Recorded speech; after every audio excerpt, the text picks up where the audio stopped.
монголоор ярьдаг гэсэн шүү дээ. Нэг монголоор үзүүлж хийж байна даа.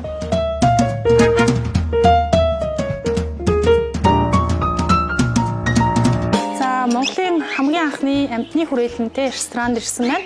Зайсан хилийн 7 давхурт залуучуудын бас болцож чөлөөт цагаа өнгөрүүлэх нэгэн ийм сонирхолтой газар нэгдсэн байна. Тэгээ үүсгэн байгуулагчийн ярианд анхаарлаа хандуулцгаая. За, манайх бол ерөнхийдөө 3 үеэрээ амьтанд их хайртай хүмүүс байсан. Одоо бол ерөнхийдөө амьтанд их дуртай. За, тэгээд амьтад гэдэг чинь ерөнхийдөө хүнээс илүү хүний найз болох чадвартай гэж би ерөнхийдөө хэлж боддتي. Одоо би чинь маш олон төрлийн амьтанд ижидэг. Багасаа амьтандаа их ойрхон байсан. Одоо хүртэл амьтны мэргэжлэрээ сурж байгаа.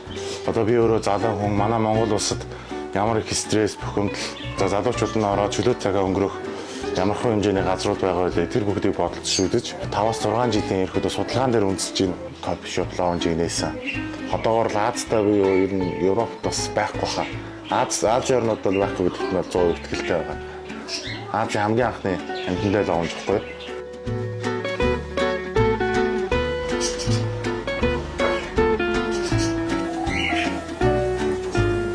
За, манай лаунжаар үйлчлүүлсэн хүн болгон ерөөдөө манай энэ амьтдтай зураг авахулж ингээд хамтаа ингээд найрсыг бие дээр явуулах найзлахаас бүрэн боломжтой.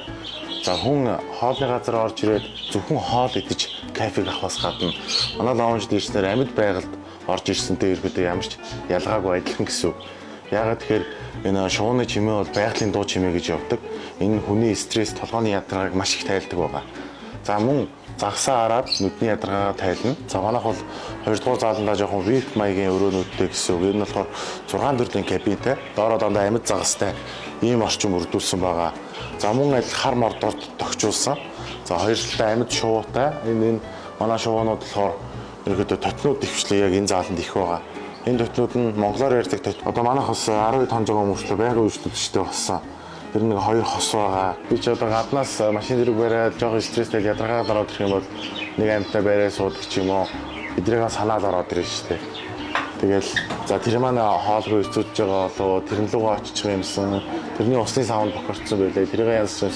Одоо миний амьдралын ихэнх цаг л одоо энд өнгөрч байна да. Ажиллах цагийн хуваар болохоор нэгдгээс 4 дэх хооронд өдөр 12-оос орой 10 цаг хүртэл ажиллаж байгаа. За 5 дахь хагасаа бүтэн сайндаа өдөр 12-оос орой 12 цаг хүртэл ажиллаж байгаа.